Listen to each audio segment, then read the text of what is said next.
harka fuunii kabajamtoonni fi hordoftoonni maatii mastuutuuf taatan hundi keessanuu kan biyya keessa jirtanis kan biyya hambaa keessa jirtanis nageenyi waaqayyoo bakkaa fi haala jirtanitti isiniif haa baay'atu. Akkasumas immoo kaleessa obboleewwan koo firaankii hojjetanii turanii firaankii isaanii san irratti dammoo amma takka irratti hojjechuu barbaade jechuudhaan anamma ishiidhaaf dawwalee ከዛም በኋላ waan ishiin jettu jechuudha. Walumaan dhaggeeffannaa qofa irratti dawwala. Isheen immoo Asteer Tuubiti jechuudha.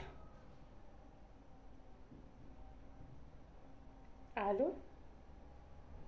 Hello. Abeet nagaa. Nagaa galata waaqayyoo akkam? Jira galata waaqayyoo akkam jirta? Galata isaa jirtanii maa wedhu? Ara jirra galata waaqayyoo maalan badanan jiraani. Situ bade malee. Baddanii akkuma jirtanii gud. Banne bara hin jirra gama. Maaliif maa baddeetta si jabbar baddeetta dhimma maaliif akkasii hojjette? Aran banne nan jira garuu Asteer dhugaa dhiifama naa godhiillee waa si gaafachuun barbaade ishee. Namoota kana gaafatiin haala sammuu dabbareeraanii akkana nuuf hin namoota jiraan dabbaranii kan jira waan ta'eef. Maal na gaafata? Maal taate dabbaramtu? Dabbareera garaan biyya na yaadateeraadha. Araan dabbaramini.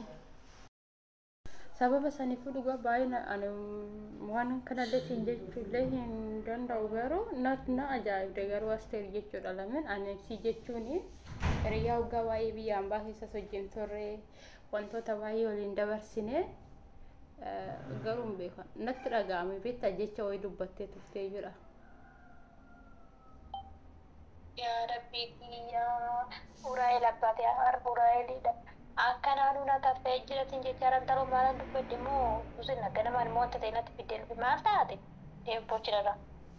Ani maa waan taane beektaa ani miila kaan nuun jettee kun Itoophiyaa si ergine sanii isa san irratti beektaa natti dhaga'ame maaliif hundi keenya ni beektaa jireenya biyya hambaa keessa jirra. Garuu immoo nu haga humni keenya danda'u goone jechuudha. Haga humni keenya danda'u gara biyyaa siif ergine malee nu qabaanneetii miti jechuudha.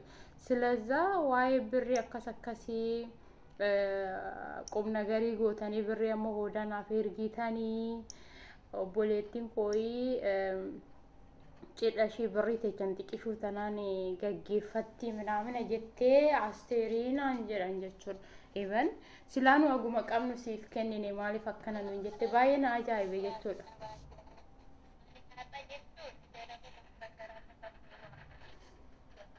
Sagaleen kee nagaamu maal jetta? Maal jetta maalaa sooftaa hin dhugdee jedhama maalaa saarta garuu beektetta garuu wantu gaar. Eeyyena ofuma beeketuma siin jechaa jira. Garuu Araan ofuma beeketana siin jechaa jira dhugaarii. sammuu kee nagaa hojjetaa ganama gisee kana tubbas maam jettee ta'u ilmoonuu maal taate mataa si koree moo?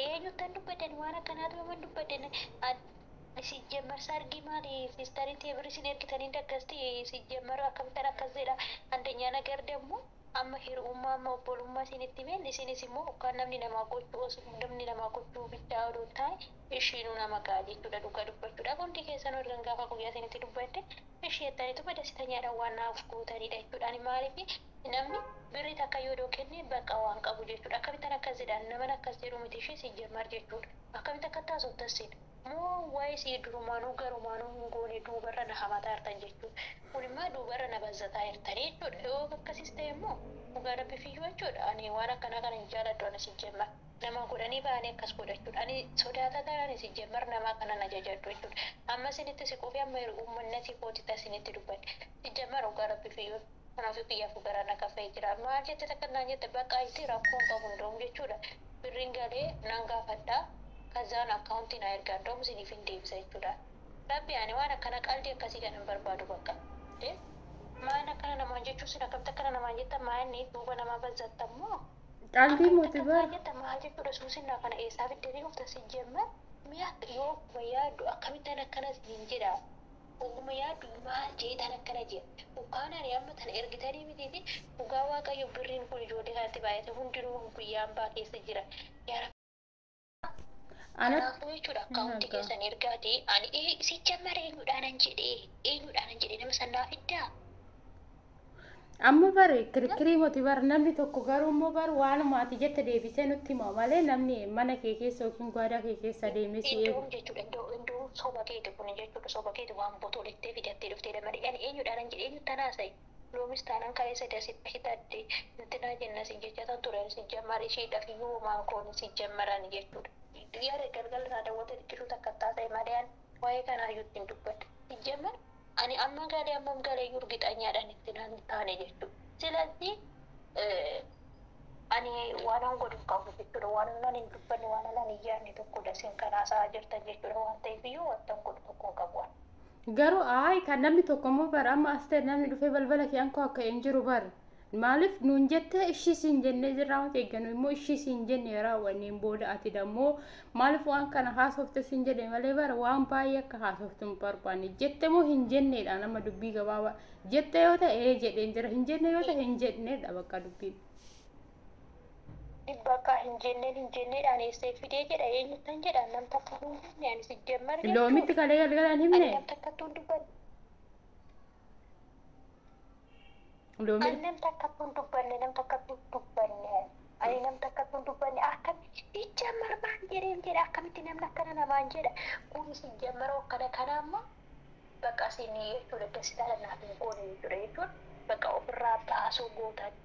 Si jammar na duuba na hamachaa turtan jechuudha siin bakka alma dasitaadhaan gootan iyyuu miti kuni ani baay'ee tokko itti gaddee dhugaa dubbachuudhaaf garuu kana ammas Asteer akkasitti olii hundoo jedhiin olii soobdanii walii gadi godhuu dhiisati akaawunti keessan bichanaa ergaadhaa siniif hin galchashee gaddaa isaa galatooma namni nama fuudhuuf odoo hin taane namni ayizooshi namaan jechuun tokkoyyuu waan tokkodha jechuudha kanaafuu rakkoon qabu dhugaa rakkoo. Giriyooma gisee akkanaatitu bushaadha si jammar nama gisee kanatti xagga'uu miti koo ifa akkaataa duubni isaa bakka marziidha. Dhamnaanii dhugaan awwaamuma hinde maal nuun ala hiriyaallee baafattee hiriyaa si gante ni jirti jechuudha akka maaliif kun egaa bakka hojii keetti natti fakkaate bara Asteer kanuma fakkana jechaa jirtan lamaan nyaamu rakkoo hin qabu shaggaadha ishee jabaadhu. Baga nagaatti bagan baafadhis bakka maallaa gootan hiriyaan ashqabaatiin maallaa gootan si jammar hiriyaa fakkaattoon maatti godha. Waan hundumaaf iyyuu ishee rakkoon qabu haa ta'u eeggan jenne eeggayyette yeroo dubbiin tuni turtus ooltus bultus guyyaa tokko dhugaa ba'uun ishiin haftu bara kana dubbii sobaa dafee dhugaa ba'asila ta'eef iyyuu dhugaan hin turu waan hundumaaf iyyuu gaarummaadhaaf waan biraa homaasiin hin jedhu nu qabaanneetii mootii kan qabnu keessa daa'ima keenyarraa afaan irraa fuunee maatii keenyarraa dabarsinee siif goone ati garuu akkana nuun jechuu keetiif sababa saniif iyyuu chaa'u nagaan ol hiriyaa akka keetii kanaayyuu qabaachuu mannaan namatti yaafee wayya nagaara naa ture ammaan booda irratti hin dawwalis narratti hin dawwalis irratti hin dawwalu. Ana jechuudha sittariin tiyya nagaadha nafaa milkooftu akkana naan jecha nagaadhaa fayyee jechuun kun gaariidhaan ta'u waan ta'eef jechuudha zimjeetii afaanuma kee qabadhuuti jechuudha akaawuntii keessa bichanaa erga har'uma sana siinii dabarsaa jechuudha dhugaa ana akkana naan jechaan barbaadu si jammar akkamitti akkana namaan jettaas Ciao sin jedhe be. Gochuun keessa natti beeraati. Ciao sin jedhe bar. Ciao nagaara naa ture. Ciao nagaara naa ture. Asteer irratti firaankiin hojjedhe amma Asteeriin beektu jechuudha. Gaafa ishii nama achiiwannu jettee haga ishii nama illikii keessa galtee jirti. Ammallee dammoo firaankii lammataati irratti waan ishiin jettu olumaan dhaggeeffannaa. Garuu ishiin bar hin jenne ani firaankii irratti hojjechuun barbaade jechuudha. Kaa dhukkeerraa kaasna.